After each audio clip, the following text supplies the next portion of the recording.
Friends, colleagues, welcome to the first Director Lecture Series for the academic year 23-24. My name is Shehzad Hameed, and I am Director of SOAS. Our theme today is the political weaponization of religion. If you looked and thought about this challenge 50 years ago, all of us would have held the view that religion and the political weaponization of religion is eroding around the world. And as we have the emergence of modernity, as we have development, so too the challenge of religion and people being politically weaponized by religious identities will be something of the past. We know over the last 10, 15, 20 years that this is not true. You're seeing the tragic consequences of the political weaponization of religion in the Middle East and in Israel and Palestine today. And you see it in so many other parts of the world. It is a feature of developments in the United States, as we have seen over the last 10, 15, 20 years. You're seeing it in places like Australia, even it has its own manifestations in Western Europe. But we also see it in the Middle East. We see it playing itself out in India and in Pakistan and in Bangladesh and in so many other parts of the world. And so the question that emerges is, what is going on? Why this political weaponization of religion? What are its consequences for the challenge that we confront as a global community? We live in a time where all of our challenges are transnational in character. Climate change, pandemics, inequality, renewable energy, all of these are the global challenges of our time. And if we are going to succeed in addressing these challenges, we need to cohere as a human community. But is that possible with the political weaponization of religion? We today seem more polarized than ever. In some analyses, our polarities are as deep as existed in the global community prior to World War I and II. And so this is perhaps one of the big fundamental questions of our time. And so we're going to ask, we've invited two colleagues from very, very different parts of the world with very, very different types of expertise to help us understand, why do we have these challenges around the weaponization of religious identities? What form does it take? Or is it similar in different parts of the world?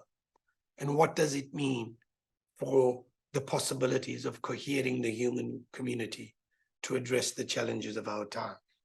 Our two speakers, we have Shehzad Hameed Ahmad and Josh Rooster.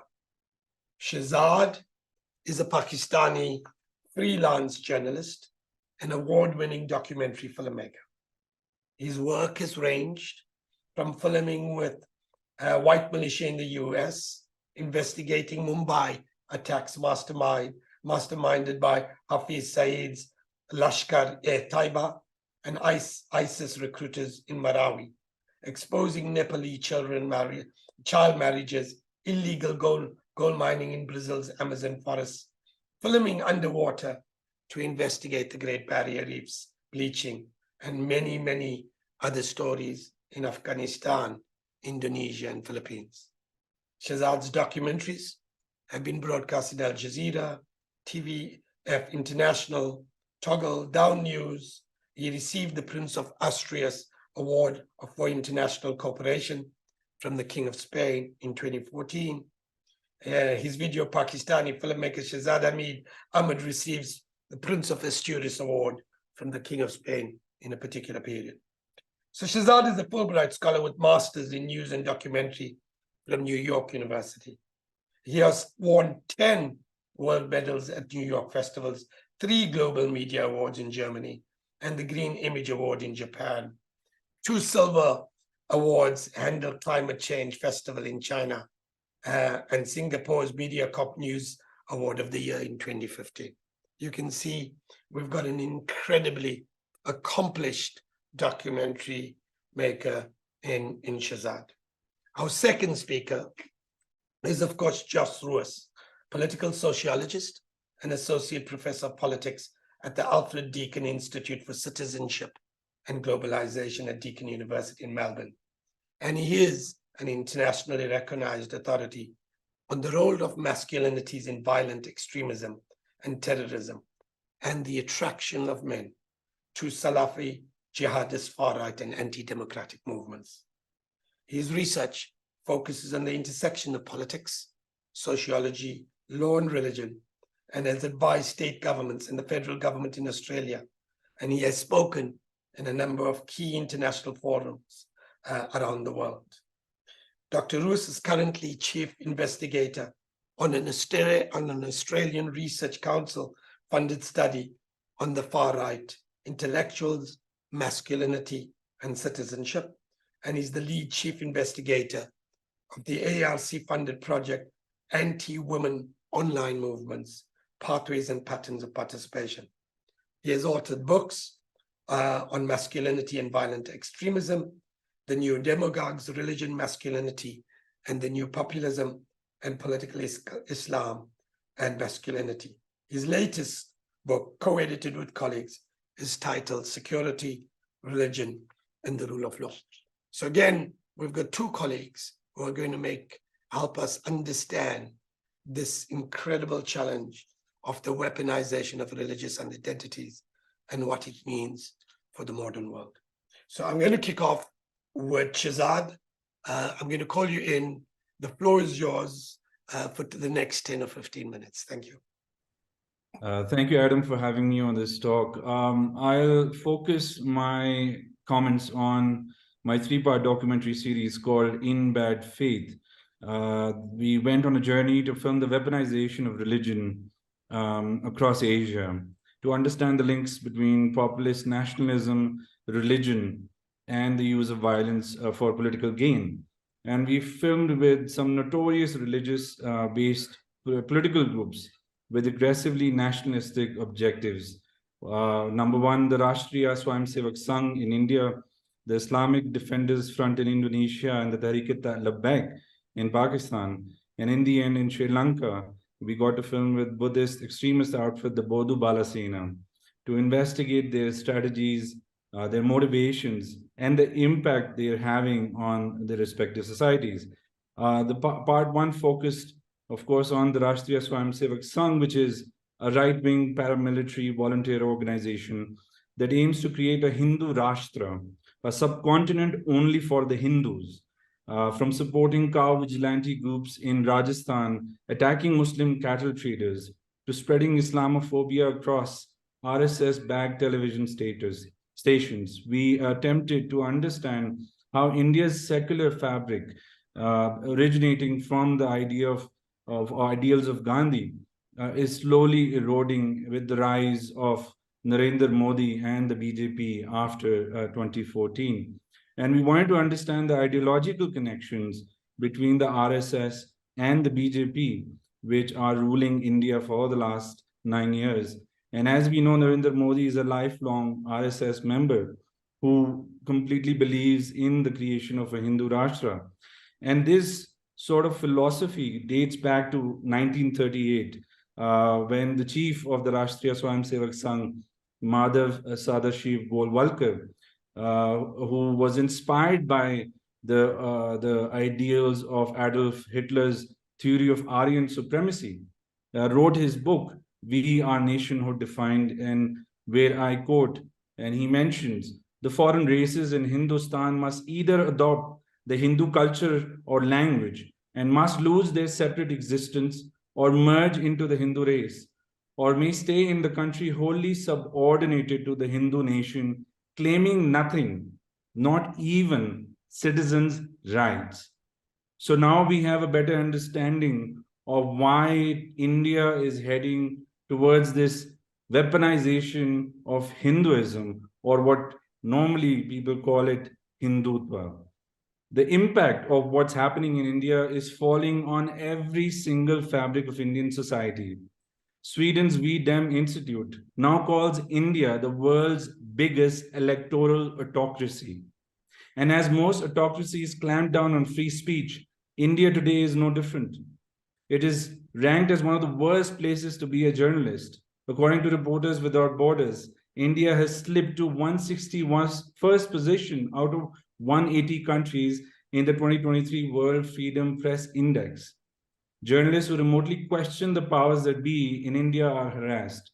Only a few weeks back, more than 45 journalists in New Delhi were picked up and questioned for allegedly taking money from the Chinese government and propagating their propaganda. Intellectuals like Arundhati Roy, who once stood for the consciousness of Indian society, are facing jail time, while people like Pragya Singh Thakur, who have terror charges for bombing Muslim places of worship, are elected to the parliament and given respect and honor. I got to film with a right-wing Hindutva TV channel called Sudarshan News that has been free for the last many years to demonize and otherize Indian Muslims. We filmed with its editor-in-chief, Suresh Chavhanke, who routinely uses morphed images of Muslims peeing in mandirs or raping Hindu girls, broadcasting conspiracy theories like love jihad, with the idea that Muslim men are luring Hindu women into marriages and converting them to Muslims. This particular guy has more than 1,800 first information police reports against him, and he has not once seen a jail for what he has done to the Indian society.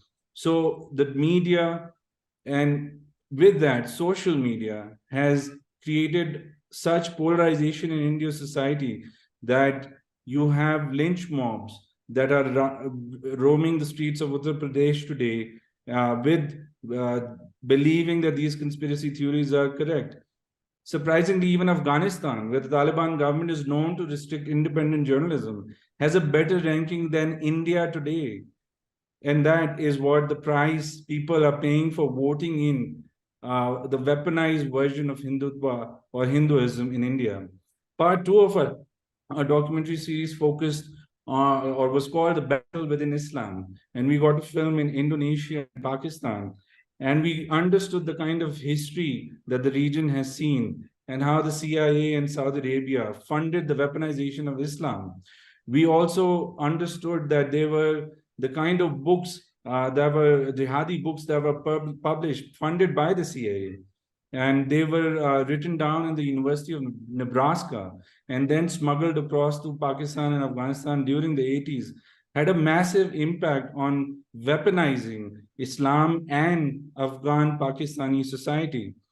And many parts of Pakistan today continue to pay the price, and Afghan society as well, of how this geopolitical fight transformed into a fight between capitalism and communism, and how the secular Sufi Islam that once was the mainstream religion in Pakistan and Afghanistan was replaced by a radicalized insular version of Salafism, which continues to be the guiding philosophy behind the Taliban today, and how they don't believe in women's rights and girls' education. Till today, it is on the tongue of every jihadist who operates in the Pakistan and Afghanistan region, where they regurgitate the same propaganda that was given to them in Pashto language many years ago. And the offshoots of these groups like the Taliban Pakistan or ISIS continue to bomb seminaries, which were once the mainstream Barelvi Islam, and now they're under threat from this Salafism. So we've seen how a weaponized version of Islam was used to divide Afghan and Pakistani society for the greater objectives of fighting communism. And that spillover effect has gone to every part of the world. We had fighters coming in from Indonesia, Malaysia, who operated and were housed in places near Peshawar, where they got these trainings. And once the war was over, they went back to all their respective countries, including in Indonesia, where we got to film with the Islamic Defenders Front, who have now transformed and morphed into activists fighting against blasphemy accusations against minority groups, Christian minorities in Indonesia. We also got to film with the Tehreek-e-Labbaik, which is also using the blasphemy laws and weaponized blasphemy laws under General Ziaul Haq. and how they are being used to hound Christian minorities in Pakistan. Just in 2020, we had about 200 cases that were registered against the Christian minority in Punjab province. We saw Salman Taseer assassinated. So that's the spillover effect of a weaponized form of Islam that we saw that was distributed and promoted in this region.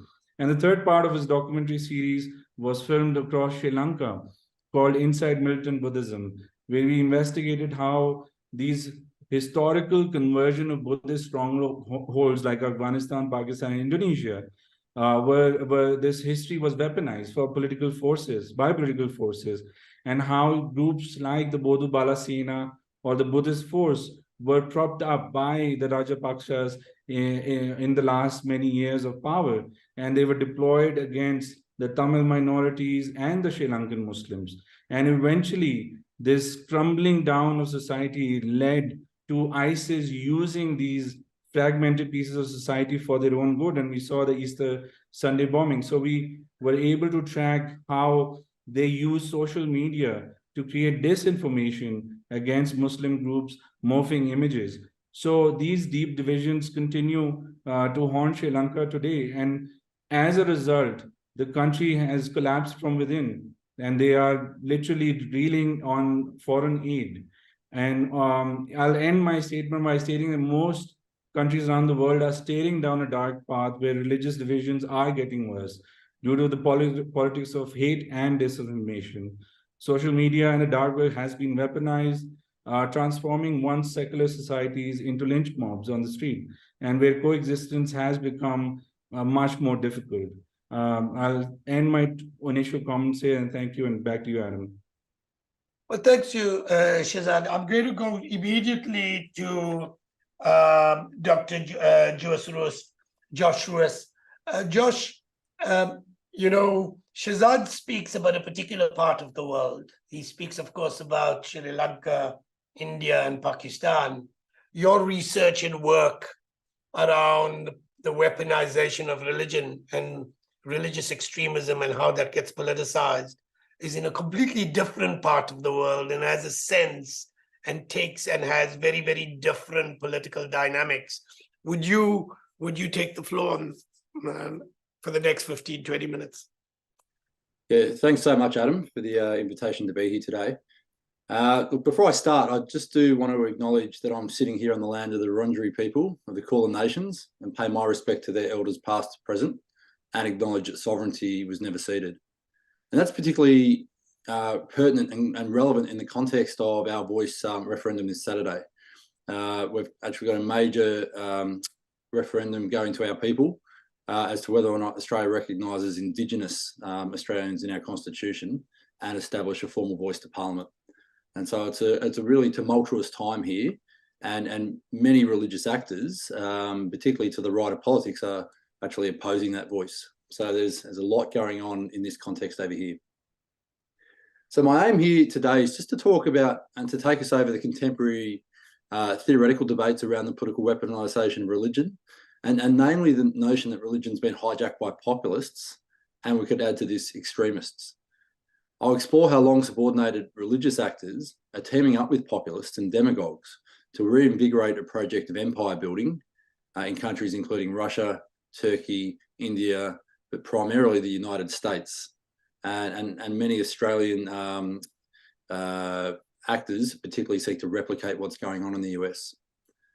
And I'm really concerned about the potential re-election of Trump and his relationship with Christian nationalism.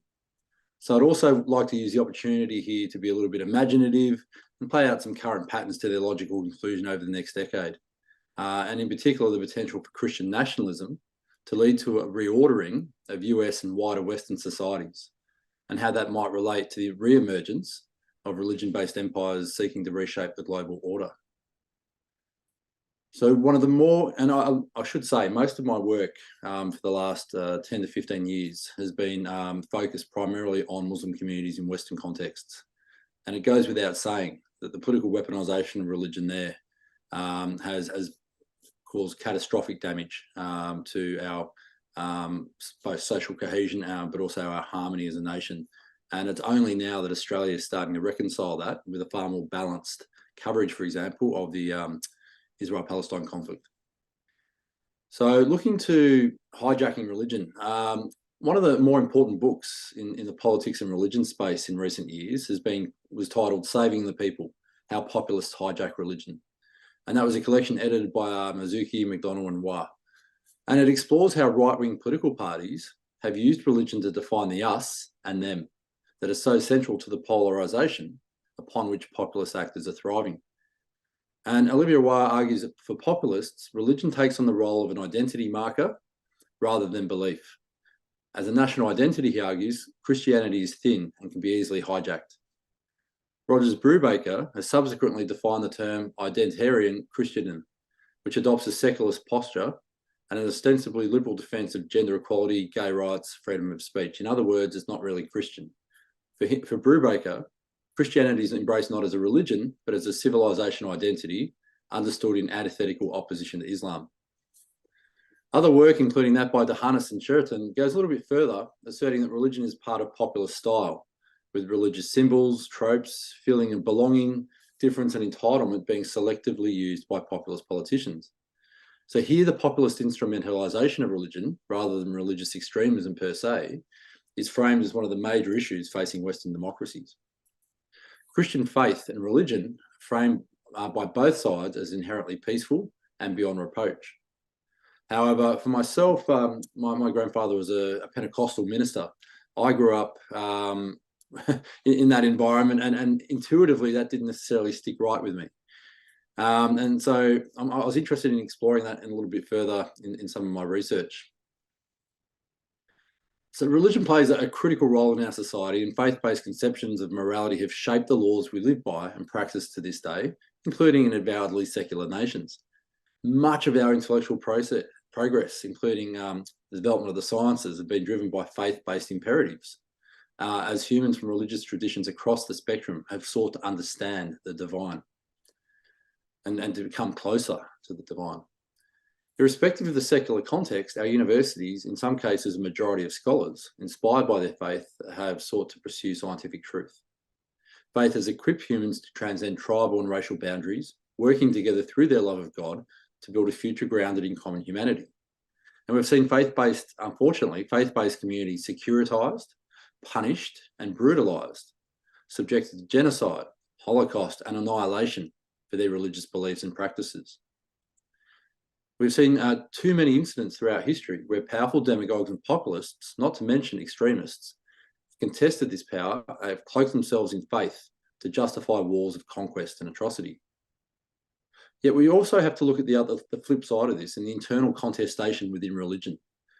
Even within Christianity, there are many factions, both within the Catholic Church, within the Pentecostal movement. There's an incredible diversity that in secular countries and nations is often cloaked and behind the scenes. And the notion that, I would argue, that notion that religion's been hijacked, in particular in relation to Christianity, overlooks the mutually beneficial relationship between Christian religious actors, in particular, who enjoy structural security, privilege, enormous wealth in terms of the assets of the churches and so on, and that relationship with demagogues as they work together to regain a power that they believe that they have lost. And this is a relationship in which religious actors draw upon their status, economic strength, institutional connections and power to support those populist leaders who are advocating for them. And I'd argue it's very clear that we're now seeing, perhaps more than ever, textualist faith leaders clearly aligning with powerful populists and demagogues. So where do we see this? I mean, globally, there are significant issues, and it was really well articulated in the Indian context by Shehzad. But Russia, we're seeing Putin align with the Orthodox Church. He's made faith central to the rehabilitation of Russian masculinity and empire. He's brought the Russian Orthodox Church in from a century out in the wilderness. He's embraced that Christianity as a key element of a new national ideology, utilising it to contribute to what Payne has called Russia's spiritual security. And so for Putin, the Orthodox Church, with its emphasis on traditional values, fills an ideological void created by the decline and collapse of Soviet communism, but also safeguards against the proselytization of evangelical churches in Russia. to Turkey, where Erdogan and the AK party has teamed up with conservative Islamist leaders. Faith has been central to the reassertion, I should say, of Turkey and the Ottoman Empire. And Erdogan has adopted an imperial foreign policy that aligns with Turkey's Ottoman Empire past. He sought to achieve great power status and continues to do so. I don't need to go into India in too much detail, other than to say that faith has become central to the reclamation of India from the world's largest Muslim minority and the desire to make India a great power. And a case in point is the new parliamentary building, which erases representations of Islamic culture and has been framed as undoing the colonial mindset, but it's a building by Hindus for Hindus. And the reclamation of the name Bharat, excuse the enunciation, a Sanskrit term referring to a period of Indian empire. In Europe, we've seen the Law and Justice Party in Poland. In Italy, Giorgia Meloni from the Brothers of Italy party has talked about defending God, family and nation. In Hungary, Viktor Orban from Fidesz party has talked about becoming a defender of Christian values.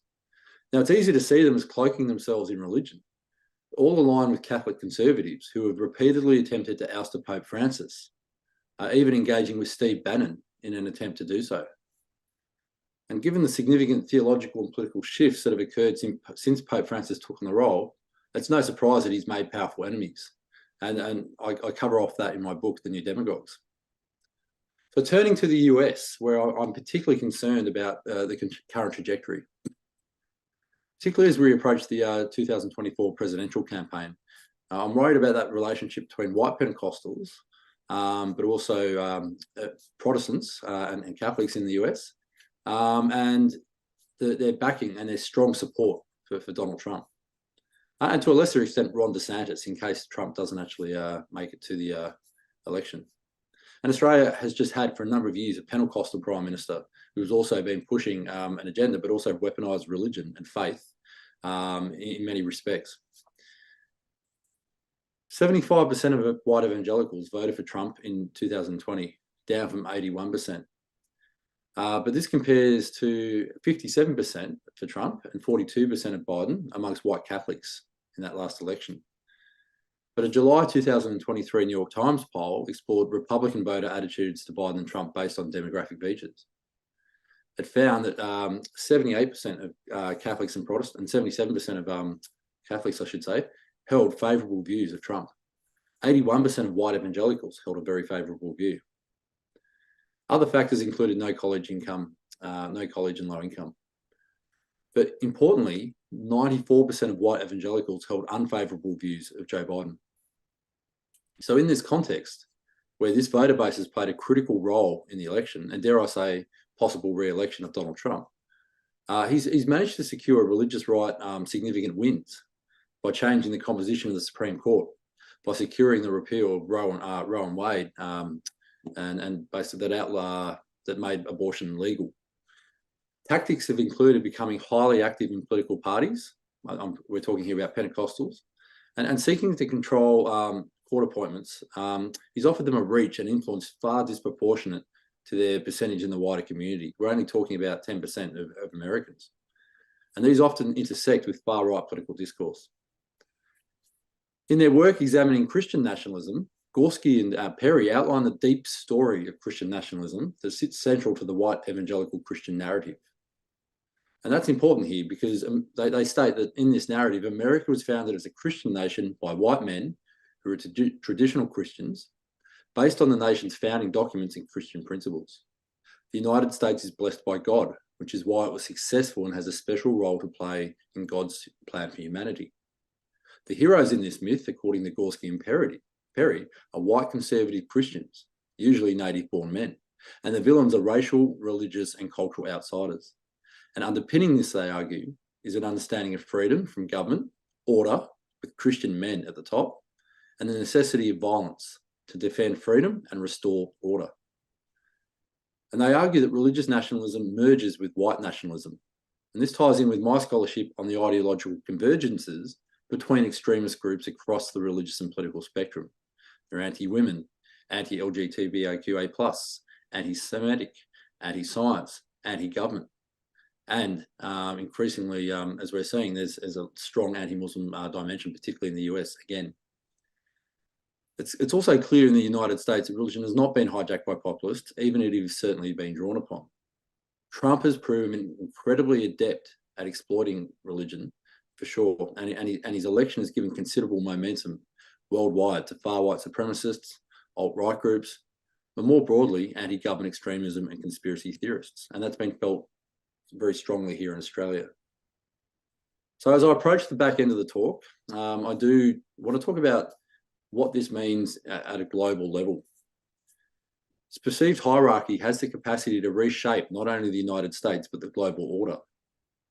Taken to its logical extreme, it constitutes rejection of the rule of law, the idea that we should be subject only to God's law and desire for the United States to reign supreme, rejection of international governing institutions, including the United Nations, because membership of which places the US as submissive to the non-Christian and non-white other, support for white evangelical missions and proselytization, as we've seen in Uganda most recently, where the government, through funding and support from white evangelicals, has outlawed homosexuality. The export of hate by newly empowered groups in the United States with no efforts to rein in or control their online activities. The export of Christian nationalist sentiment and possible funding for the growth of localised Christian nationalist movements.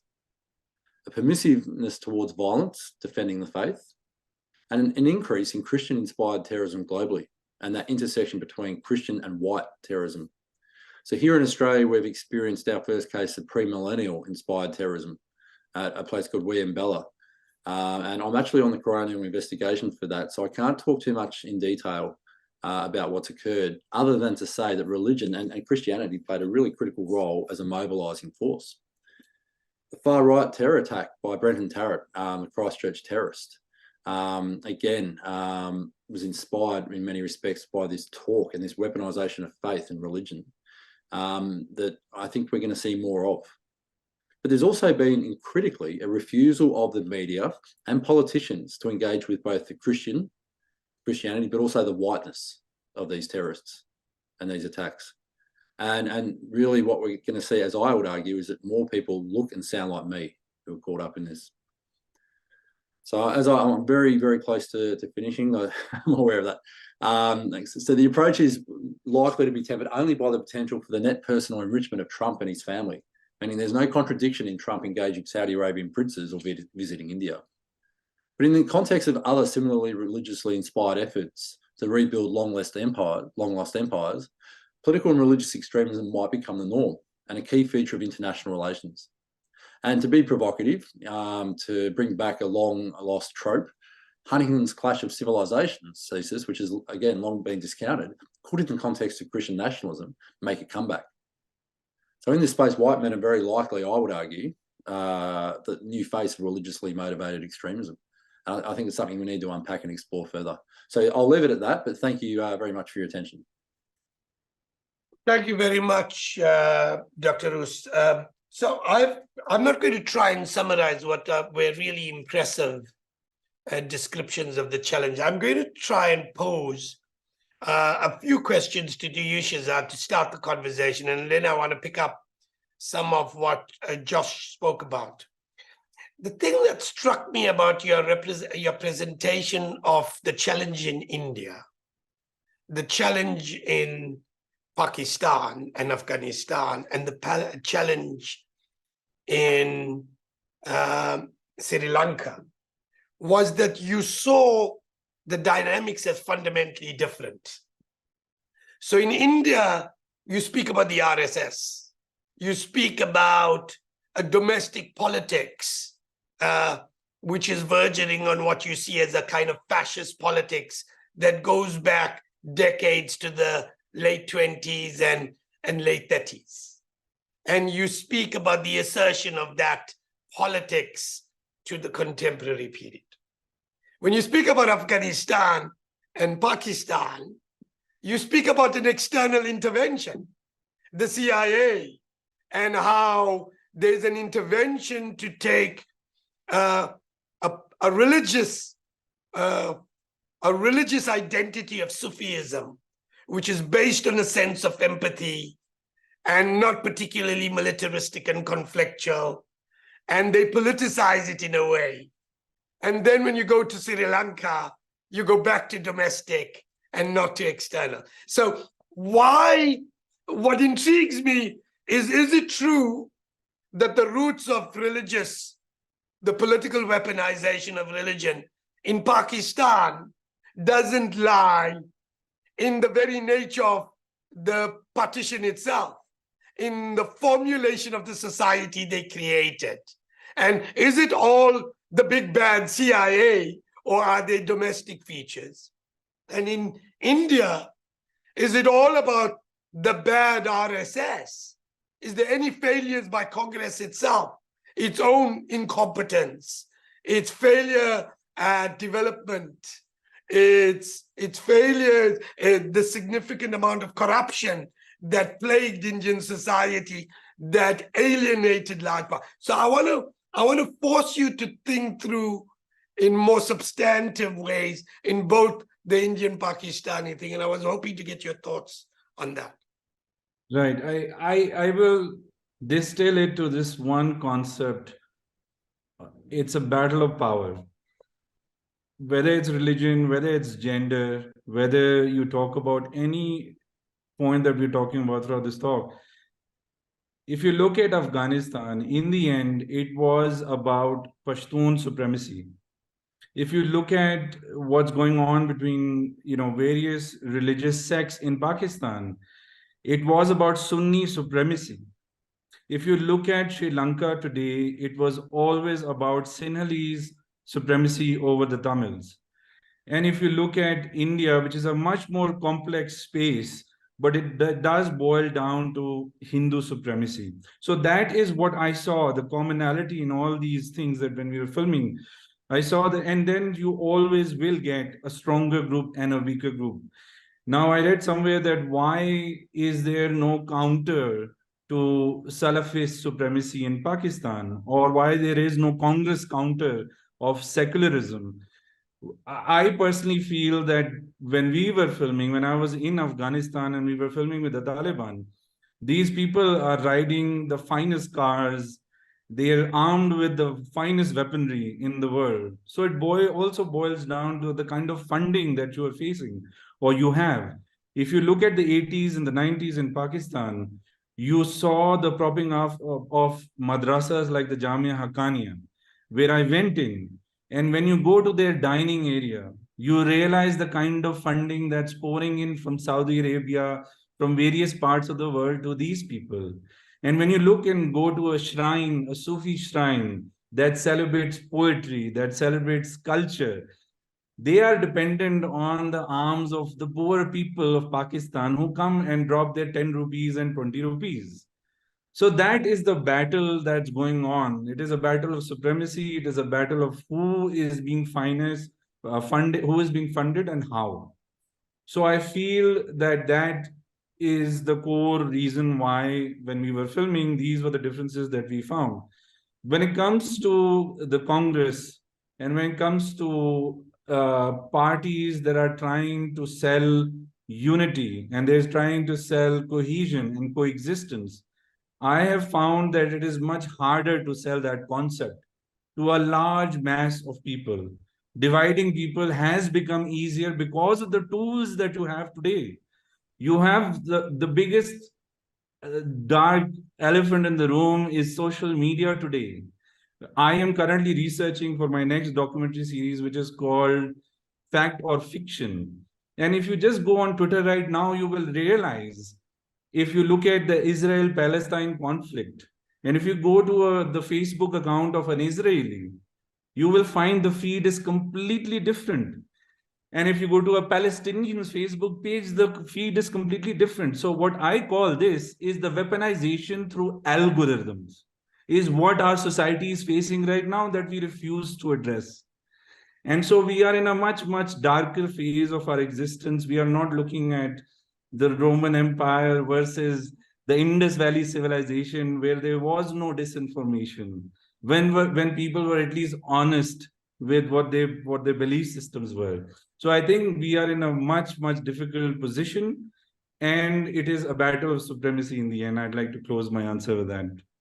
I hope I've addressed your question. Well, Josh, what I'm intrigued is to tackle the same thing, right? So I'm really trying to understand what's going on here. Why is this?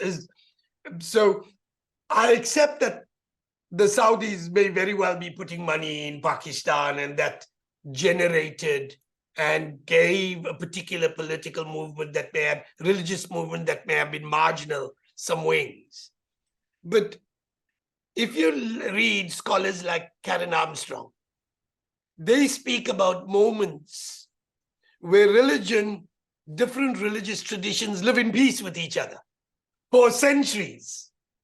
And that in other moments, they live in conflict and they fight each other. And what she asks is, why is it that in some moments they live in peace and why in other moments they are in conflict with each other?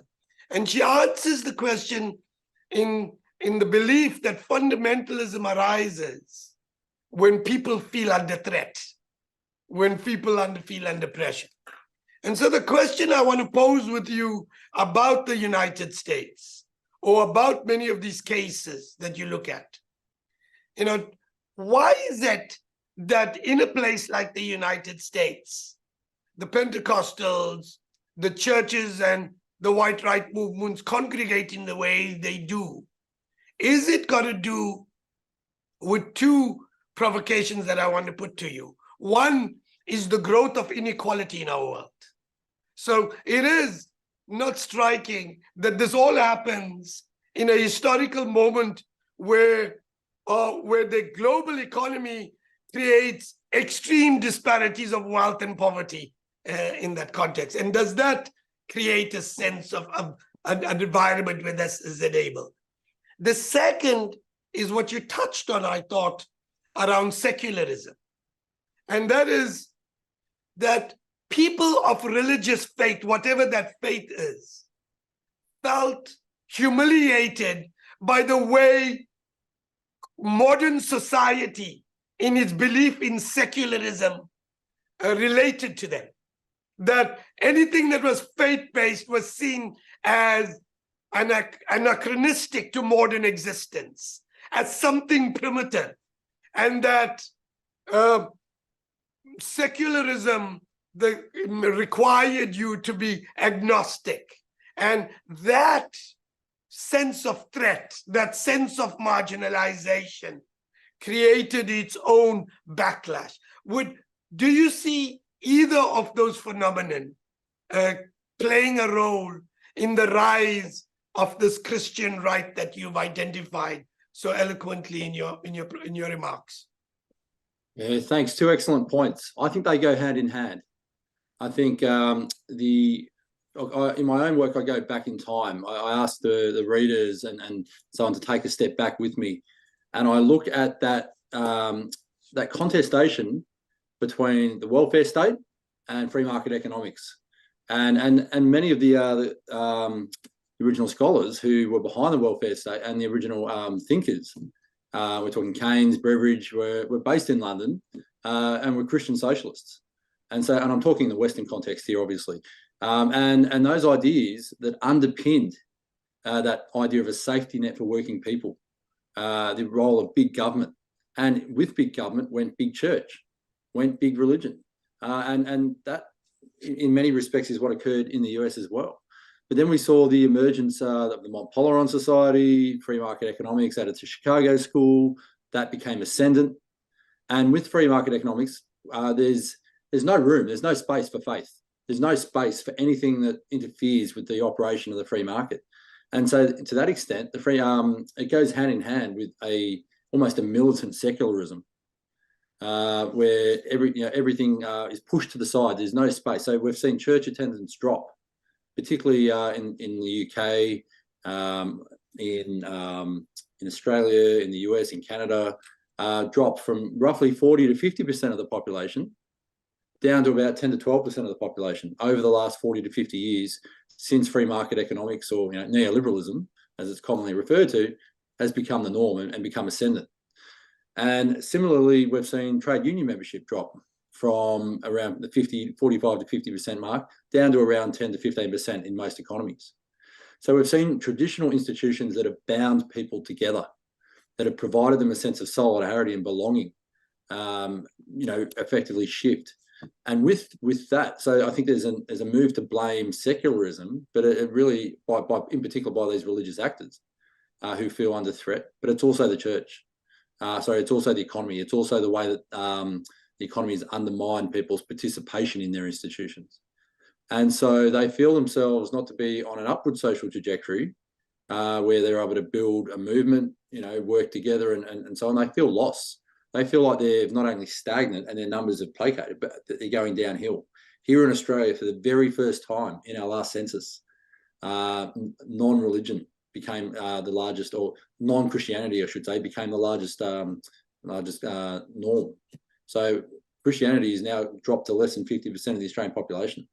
And that has absolutely scared and terrified many of these leaders who feel like their privileged status in society no longer exists. And so if you put that in the US context, high migration, in particular from non-Christian countries, high migration combined with a sense of economic impoverishment, it's no surprise that it took only 5 to 6 years, I should say, for Trump to announce his presidential run after the GFC. That had a long tail. I'm particularly concerned about the long tail from COVID and what that's going to entail for many of these movements. So I think there's a sense of decline, a sense of loss, a sense of nostalgia for that past, but also that loss of privilege, that loss of status and standing and power has really shaped a hard edge to many of these movements. And they're looking for advocates. They're looking for people who are going to help reinstall, and politicians who are going to bring them back and make them great again. Shehzad, do you see an economic dimension to these re-emergence of a kind of hateful religious identities that have come to dominate the kinds of parts of the world that you reflect on? Look, I think that there is money to be made in hatred, for sure. There's no question about it. If you just analyze the most famous term that they use in India for the media that spreads hatred, they're known as, it's called Godi media. And Godi is an Indian word for the meaning is lapdog. And so you have a rise in organizations who are completely funded by a certain political party to peddle a certain narrative. If you talk about Pakistan, if you give me an option, if I had to stay in Pakistan and choose a career, I would have run a Salafist madrasa, because there is so much money to be made in this profession in the country that I would have definitely chosen that as a career option. So if you look at Afghanistan, if you look at Sri Lanka, these political parties and these groups are completely running on the arms given by these political parties. So I think there is a lot of money to be made, and it's turning into an industry. And so if you, there are various BJP IT cells, for example, that have propped up all over the country. And there was a recent Washington Post investigation that saw more than 150,000 people recruited just for the Karnataka elections. And now where we are heading to is the next 2024 Indian elections. And you will see the number of people that are going to be recruited. And you're talking about countries where there is high unemployment. If you look at India right now, there are more than 23,000 Indians who were caught at the US-Mexico border. That is the level of unemployment that we are talking about. There are more than 800,000 Pakistanis who are leaving Pakistan every year because the economies of these countries are unable to deal with this burst of population that's coming through. India and Pakistan and Bangladesh, this is maybe like this region in itself is a big part of humanity just stuck in this little neighborhood. So you're looking at a complex issues. You're looking at unemployment. You're looking at educational institutions who are unable to produce quality graduates. And eventually they are used as cannon fodder by these hate groups and extremist groups. I was filming in 2 hours away from Atlanta, and this group was a white supremacist group called the 3%ers, who believed that the 3% of US white nationalists were the ones who fought for the freedom of America. And these guys were armed to the teeth. They had some of the finest weaponry I've ever seen in my life. So eventually these groups do receive funding. If you look at Hindutva groups in India, if you look at Bajrang Dal, if you look at VHP, if you look at the Sangh Parivar, they get funding from Indian Americans living in India. So there is definitely a lot of money to be made. And I think that is where we are losing the battle of coexistence. Yeah. Two quick questions. I want to say to the audience that I am going to move to the audience in a couple of minutes, but I have two questions, both for Shehzad and Josh, in rapid succession, and I'm hoping you both will give me your thoughts on both. The first is, in both questions, in both your reflections, you speak a lot about the mobilization of the right by actors in the right, whether it's conservatives in the religious movements, whether it's political populists and how they begin to see a coincidence of interests. The question is, in all of these societies, we also have what I would call broadly progressive people, people of social democratic inclination, people who believe in empathy, people who believe in the human community coming together, people who believe in religions, identities can coexist without having to kill each other. And in all of these societies for long periods of time, those people were in the ascendant. So the question is, are they doing something wrong and not simply the bad people doing something right? That's the question. You know, even in the United States, Josh, the Democrats have come to power. There are people, progressives at various levels. There was at Obama. There is a Biden. There was others. And, you know, Congress was in power in India. There was Bolsonaro in Brazil, but so was there Lula in Brazil. And so the question I want to ask is, instead of blaming where we are simply on the right, what is it that progressives are doing wrong? What is the agency in this failure of ours? And I wanted to force you to ask and reflect on your own comrades, I would presume, and say, what are they doing wrong that allows them to fail so spectacularly every single time? Maybe I should start with you, Josh, and then I'll come to you, Shehzad. Yeah, thank you. Great question. You flipped that on its head. I think it's about the emotional tone of the epoch and era that we find ourselves in many respects. Emotion plays a critical role. What was Obama able to mobilize? What was Biden and what have progressive leaders been able to do best? It's to mobilize hope. They run positive campaigns about the future and inclusion. And what do the right in particular focus on? They focus on fear and negativity. Now, we have faced over the last 2 decades, in the context of 9/11, the war on terror, a political era in which the tabloid media and the right-wing governments around the world have managed to mobilise that fear consistently, vigorously, and pursue that, and to create a sense of a small-minded thinking around protection of ourselves at all costs.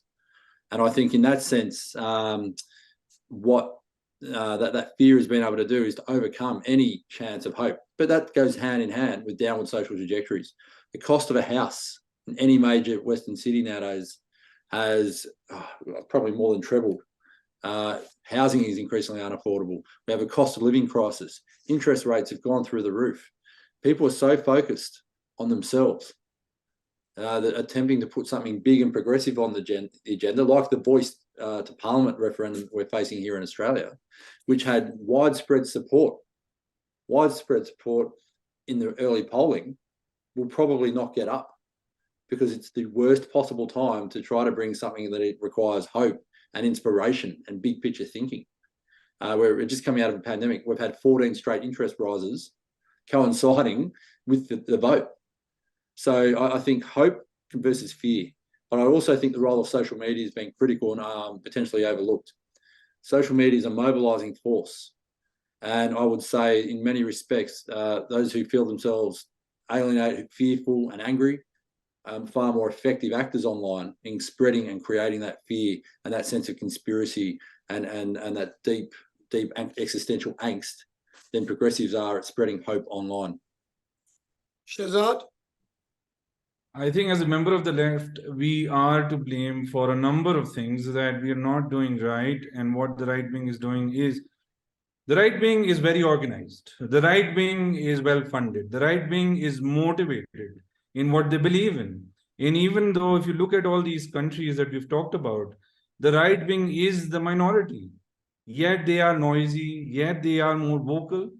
On the other hand, I feel that the left wing, while I've lived my life under President Obama's election campaign, and while I've lived a certain portion of my life under the semi-left Imran Khan in Pakistan, or I've seen Congress members fighting elections in India, I think there is a level of lack of motivation in what they believe in. I think then again, what Josh said about social media, if you can just do a little experiment and post something negative online and see how it goes viral versus saying something positive and something about cohesion, and it doesn't get the traction. So I think as we are in this world where children are literally growing up in the digital age, we have to give importance to how these algorithms have created a monster, created a right-wing monster for various societies that we are unable to fight against. The left has not been able to come up with a strategy to analyze what they're doing wrong even. And I feel that there is a greater level of conversion happening from people from the left wing going to the right wing. That is another big threat that we're not talking about. Leave alone the idea that we can coexist and the majority of the people love peace and love harmony. The right wing is radicalizing the left right now. And that is something that's happening all over our societies. I know wonderful friends who joined the Taliban. They are my friends who used to go out and party with me and live a very secular life, eventually ended up joining the Taliban. They joined the jihad in Afghanistan. I know a number of friends who live in Singapore, one of the most secular, one of the most wonderful country that you can coexist in. All religions live in harmony. And I have been kicked out of homes because I said a certain thing that they did not agree with, and they believed in the propaganda that they were getting from various social media outlets. So I think that's what we are. So I mean, I'd like to ask you, in my country, one of the things that Nelson Mandela used to say is that if you want to fundamentally change a society, you don't need to only speak to your own people. You need to speak to the opposite side and shift them.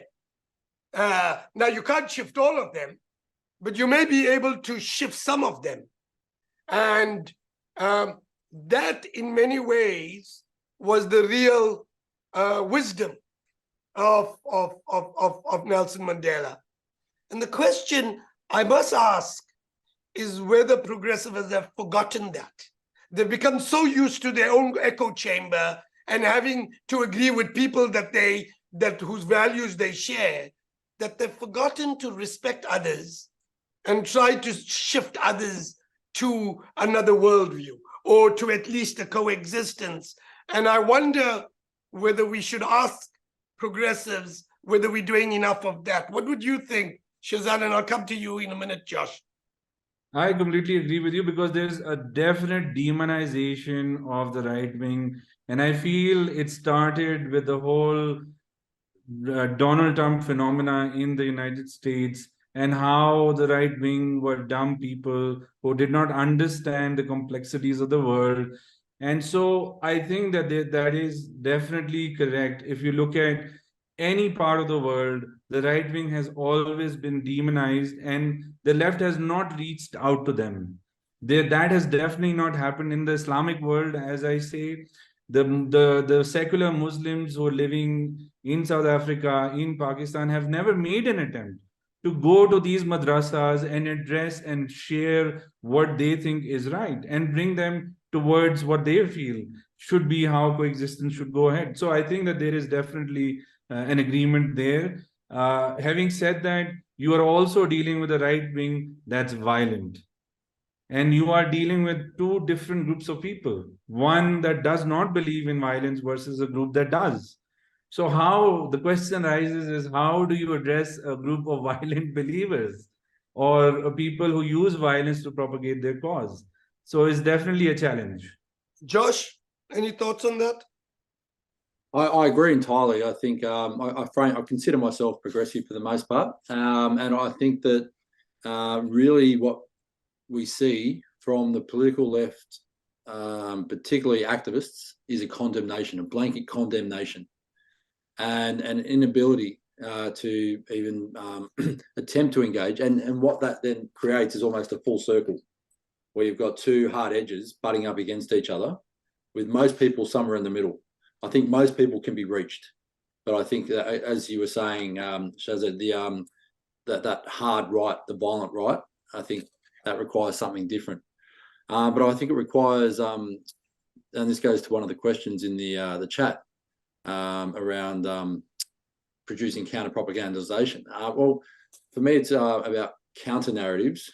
Sorry, rather than counter-narratives, it's about alternative narratives. Rather than telling someone you're wrong, and here's why, here's the truth, you can offer them alternative trajectories.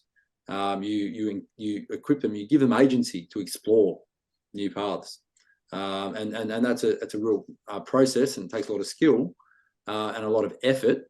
But I think the rewards there are potentially far greater. So I want to come to questions that people, or the audience who are listening to you, have actually posed, and I've got a couple that I would like to go through. Josh, there is an interesting question that goes, given that religion has always been a civilizing instrument and used by politics and power actors, we've always had people, ethnic or religious entrepreneurs, trying to mobilize for political power. What is the difference today that allows them to be far more effective than on previous occasions? You know, why is it, in Shehzad's terms, the RSS is successful today when it wasn't in the 1930s, late 30s and 40s and 50s and 60s and other periods? What is it about this historical moment that drives this? Any thoughts, Josh? Look, I think it comes down, in many respects, these are transnational movements. These are movements that are organised online. These are movements that are talking to one another, engaging, building momentum, resourcing each other. And I think in many respects, it's the internet, it's technology, it's the technological affordances of social media that equip these groups with a level of organisation that they never had before, that helps them build momentum. I think it ties in to economic decline and a stripping of citizenship and our institutions in wider society. And I think that's created that perfect storm. People feel dislocated, alienated, angry. There's a lack of institutional support for them. Where do you go? You go online and you find solace and community online. And I think that's what's given these groups far more momentum than they've ever had. So, I mean, there's a second question, and really it's directed to Shehzad, but I think both of you might have an interest in this. Shehzad, one of our members of our audience has kicked off by suggesting that, you know, religion in its traditional sense is in decline in many societies. At least religious observance of the rituals that play out. And it's particularly declining in wealthy societies, in societies with high welfare states. How would you see that? Do you think, you know, if the welfare will save you, why bother with God, in a sense? Why do you think that's an answer? Enable high levels of social democracy in places like Pakistan and India and Afghanistan and Sri Lanka. I'm imagining that we did have that in the United States, or at least some version of it, and it didn't work. Do you think that's an answer? I think that if you look at the 1940s and 50s and you look at the kind of leadership that you had Muhammad Ali Jinnah on one end, a liberal, secular, forward-looking, progressive Islamic leader. On the other hand, you had Mohandas Karamchand Gandhi, you had Nehru, who were progressive, who believed in the coexistence. But since then, there's been a steady decline. One of the questions talked about the rise of the Islamic movement in Iran. And I think that sort of coincides with the rise of General Ziaul Haq in Pakistan, that coincides with the Muslim Brotherhood in Egypt. So I feel that there was a failure of this particular leadership in the 1940s and 50s, and economic failures of Jinnah, of Nehru, that resulted in what Dr. Josh mentioned, is that going and taking solace in religion, or leaders who proposed that you follow me, you follow this particular brand of Islam, and your economics will improve. So if you look at the speeches, I personally interviewed Lashkar-e-Taiba chief, who was the mastermind of the Mumbai attacks. And he was addressing a group of farmers in Punjab. And all he talked about was economics. And that is something that our secular leadership right now has been unable to understand. That economics is at the center, the heart of radicalization of these groups. The Hindus are being promised that they will get better jobs if they support the RSS and the BJP's agenda. So in the end, I think it boils down to how much food do I have on the table? And if you don't have food on the table and you have nothing to lose, then you will go and believe in any fairy tale there is out there to believe. And right now, if you look at Afghanistan, they are now realizing the price for bringing in the Taliban. During the last 20 years, you meet an Afghan and they would always mention that things were better under the Taliban and that the Ashraf Ghani government has given us nothing. And that was the reason why it took the Taliban 7 to 8 days to run over the Afghan National Army. And now they're realizing that that wasn't the case, that economics is a completely different monster than supporting the Taliban and bringing in these people who will bring peace and who will bring equality in the system. So I think it's a much more complex world that we live in today. Josh, I would like to come back to you on the same thing, but I'd like to ask you, as you think that and answer that question, what is interesting in a place like the UK is we've had these Leicester riots. And many of the people involved in the riots were second generation, sometimes even third generation, British men and women, yes, of Hindu background or Muslim background. But what makes a second generation or third generation Hindu or Muslim in Britain who's grew up in a broadly pluralistic and democratic society want to repel those pluralist and democratic gains and act in ways that are so narrowly chauvinist and religiously chauvinist? How would you explain that as you think through what Shehzad's response is? Yeah, look, I've done a lot of work on Muslim communities. So are you talking to me or to Shehzad? No, I'm talking to you, Josh. Oh, yeah, thanks. Yeah, so I've done a lot of work on Muslim communities in Western contexts, and a lot of work with second and third generation young Muslim men and women. And what I think differentiates them significantly from their parents is that their parents came to the Western context, to the US, or in particular Australia, the UK, Canada, looking for a better life, and they're focused purely on almost completely immersing themselves in local culture and building a better life, building small businesses and so on. Second and third generation, and Ghassan Haj talks about this, he's a prominent philosopher here in Australia. He talks about this process of misinterpolation. So he's drawing on other philosophical streams. And what he talks about here is this process of shattering. You're told that you fit in, you're told you belong, you're told you're Australian or British or Canadian until you're not, until you start to experience that structural systemic inequality and discrimination. And as you face that, as you as you start to realise, actually, I'm not really British, I'm not really Australian in the eyes of the media, the government, the key institutions, well, they find solace. And so Islam, Hinduism, other faiths become an identity marker and a sense of belonging and solidarity that they're otherwise lacking. And so in that environment, there's a level of emotion, a sense of shame, humiliation, resentment, and that can be mobilised quite radically and quite readily by extreme sentiment. So what I want to come back to is 3 questions that are posed by members of our audience. And I think all are really central, but you've touched on. One is there a need for public ownership of social media platforms? You know, Shehzad, you spoke about social media and its negative impact. Josh, you touched on it. Do you think we should be speaking about the nationalization of social media platforms and their regulation in a much more rigorous way? Or do you think that's a step too far? Shehzad.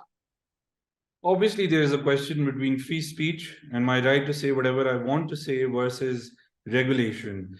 And I find that what's going on Twitter right now and how we've seen the democratization of Twitter, where the right-wing extremist elements have the right to create their account and spread propaganda as much as the left wing does, and that's what the current leadership of Twitter believes in. Versus you come up with a online space where everyone's free speech is regulated. But what's happening is that many people have now stopped believing in the power of social media, and they've now created their own echo chambers. You have Telegram groups run by the Taliban who propagate their agenda, and if you agree with their point of view, you join that particular group. On Facebook, you have closed groups that only believe in a certain narrative. So I think that the weaponization of social media has gone to an extent where these extreme groups are creating their own social media groups, their own social media in a way. So I think that the question has gone far beyond that now, is to how to re-engage these extreme groups and bring them back to one common social media now. And I think that it's a very, very big challenge. And I think people sitting in San Francisco who are designing these tools have to come up with an answer. I don't think that activists or academics will have an answer to these popular tools. And now it's becoming pretty extreme where you on these social media outlets, you can enjoy the freedom to disseminate gory videos. You have the freedom to spread anything, really, and create any narrative that you want to. And it doesn't have to do with facts at all. Josh? In terms of nationalisation, I don't think it'll be trusted by extremist groups or anyone who's got any form of anti-government leaning. It's a great idea. It's optimistic, but I've sat in Senate committees where you've had politicians there talking tough about regulation of social media companies, and we know this. We're talking about algorithmic radicalisation. We really want to hit these echo chambers. We're sick of the lack of action by Meta and other groups, and then they go in the room with them. They fall to water. They just fall apart. They refuse to confront them because these companies have enormous power. And so, unfortunately, I think we're in this process where regulation continues to be a significant challenge. But I do think, again, the point of bringing everyone together. I think that if more work could be done, Twitter's just become a cesspool of hate over the last few months because of the unadulterated flow. I think you find that balance of regulation, but also allowing people to have extreme views without crossing over into violent extremism, where you harm and threaten and intimidate and harass others. I think we can find that balance. We can start to move forward.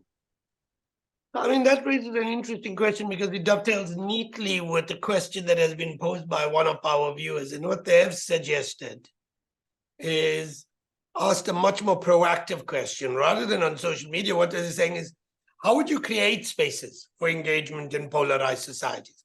How do you make people who are in these polarized camps, in very polarized societies, start talking to each other so that we get away from the echo chambers. We allow people in different religious camps and others to start talking. What are the kinds of ways to enable engagement across the divides that seem to? Is there any thoughts that either of you have? Ross, Josh, you want to kick off here? Yeah, thanks. A critical component of this, I think, is coming back to face-to-face communication. One of the primary issues around online activism and behaviour is anonymity, disinhibition. People, you can act online in a way you would never act face-to-face.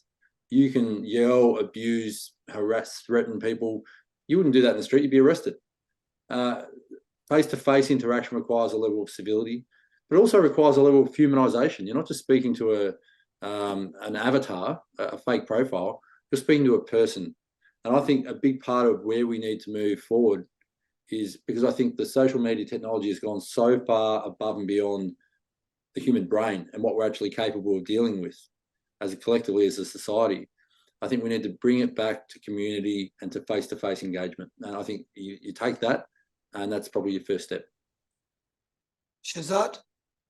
No, I agree, because I think that there is a rise in interfaith harmony groups in Pakistan that I've never seen in my life before, where there are guided tours that are taking place and financed by various agencies and embassies in the country, where Sunni groups are taken, or school children are being taken to Hindu temple in Pakistan. And so I think it boils down to the curriculum, that you are raising a generation that is learning about hatred on social media. But how do you counter it? You counter it in schools. You counter it, like Josh said, on a face-to-face basis. But on the other hand, you have a right wing that's way too clever and way too smart, and it's outsmarted the left a long, long time ago. And you see that it's happening in India right now, that they're revising the curriculum. That is one of the most dangerous things that are happening in India right now. They're inculcating RSS hatred in school education. That there was this one chance that they could regain a secular India from the grassroots, and they countered that as well. And if you look at Pakistan, they've invented laws.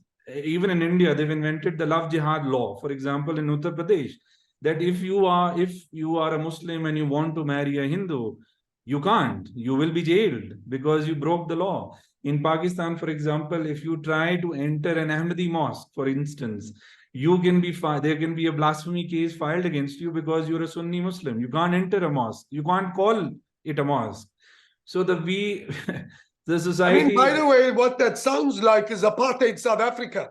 In many ways, Yes. those were elements of apartheid South Africa. Correct. You've got those laws. You've got the laws from Southern America in the 40s and 50s. So those are the delicate situations that the left is facing right now. When you have to counter them, you have to engage with all these discriminatory laws that the right wing has spread in your path.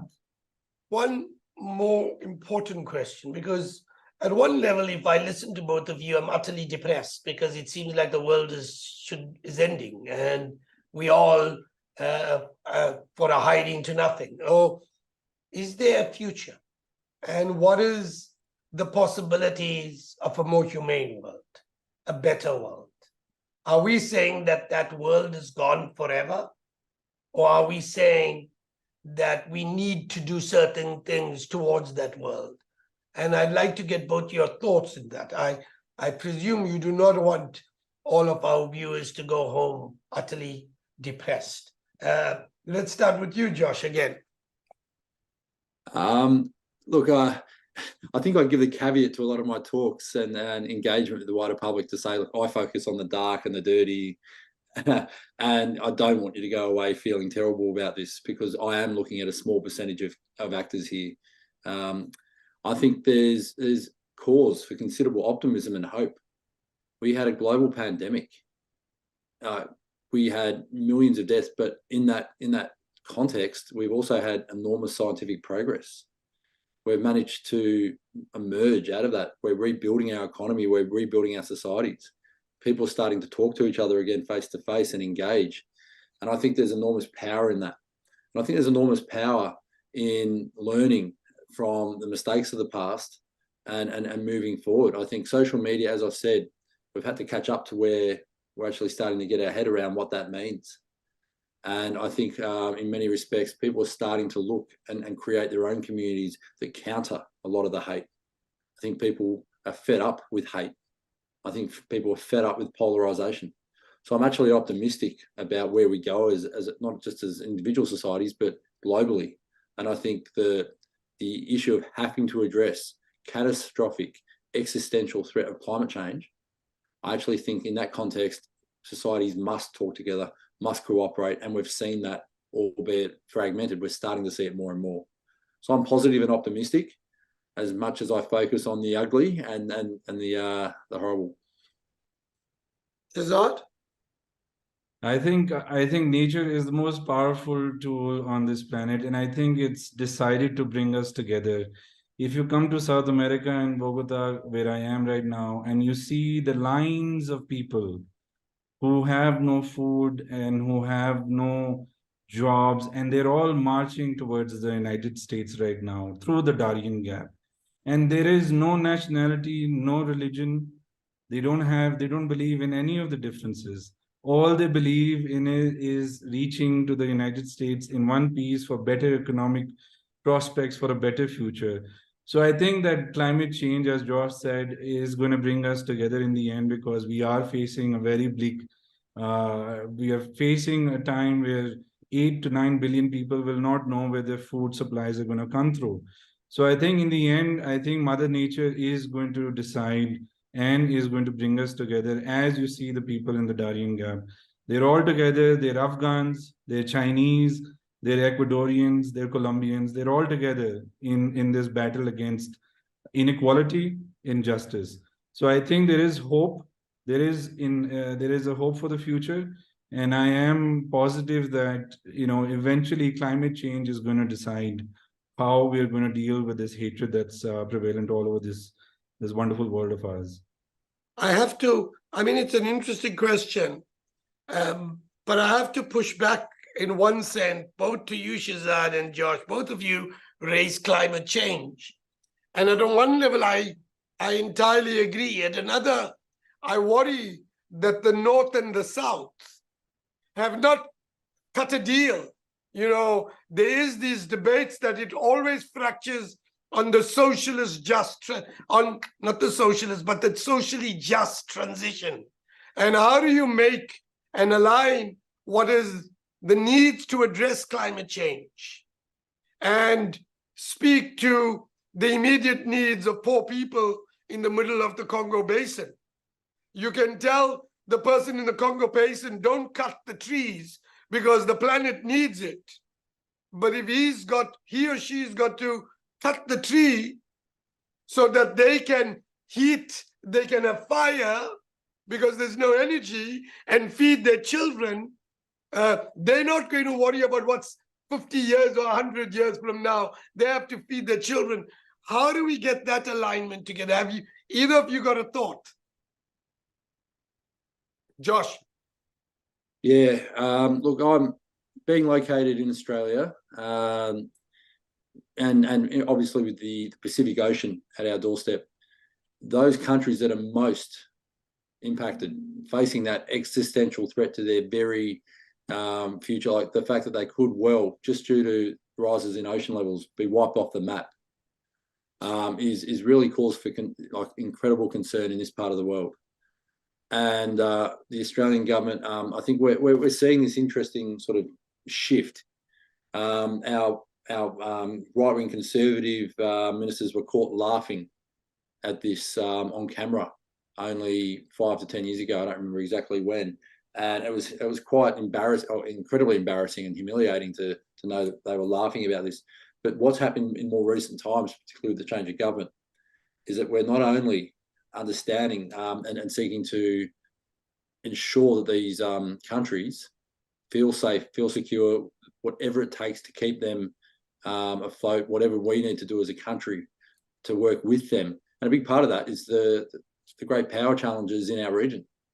China are going in there and spending hundreds of millions of dollars, and Australia and the Western context can't counter that. And so there's this competition, and one way, and that's being expressed is through climate change. And I think that's actually in some ways working to their favour. We're investing considerable resources into ensuring their sustainability and ongoing. We're bringing them in, working economically with them. Thanks, Josh. Shehzad, 1 minute for your thoughts. Frankly, Adam, I would much rather be divided between the North and the South, as against being divided between religion, race, Hinduism, Muslim, Buddhism. I'm done with that. So I'd much rather choose the North and the South division, which is pretty clear. And I also believe that climate change will reach everyone in the end. It will not spare anyone. And so I feel that there is a higher chance that we will gather together and fight against it, rather than be able to come up with a solution for the religious bigotry and hatred that's going on in the world right now. So, ladies and gentlemen, friends, colleagues, this is a lovely point to begin to come to an end to the conversation. Perhaps the optimism lies in three things, it seems to me, from what I've heard in this conversation. The first is climate change and the challenges of our world are going to force us to come together. Migration, there is a feature of our lives, and you can station as many troops and as many naval vessels as you want in the Panama Canal or in the Mediterranean. People are coming through, and as they come through, they fundamentally change our societies and they evolve our societies. And in that presence, we come to know each other, we come to engage each other, we come to be with each other, and that changes us and creates at least the structural conditions for a greater sense of humanity and empathy. The second is we need to learn to talk to each other, and we need to learn to talk to divides. It's an old Nelson Mandela advice, political advice.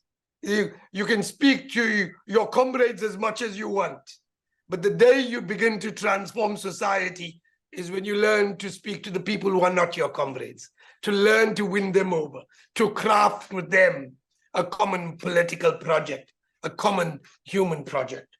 And then it seems to me the third, and perhaps as important, is how we move towards a humane economic system, one that is less defined by extremes of billionaires on the one hand and people can't put food on their tables on the other. And only when those three things come together in a conversation, come together in a way that aligns, that's when we create the conditions for a more humane, empathetic world. On that basis, I want to thank, of course, Josh and Shehzad for your wonderful comments, for the fact that I think, Josh, you woke up right in the middle of the night. I'm sorry about that. Shehzad, I think you right in the morning, I would imagine. And colleagues, to all of you around the world, thank you for joining us. We will be having many of these in the coming months, these directors' lecture series on the great challenges of our time and how to think through solutions to those challenges. You're central to us thinking through these things. And so I want to thank the audience from around the world, and I look forward to seeing you next month. Thank you very, very much.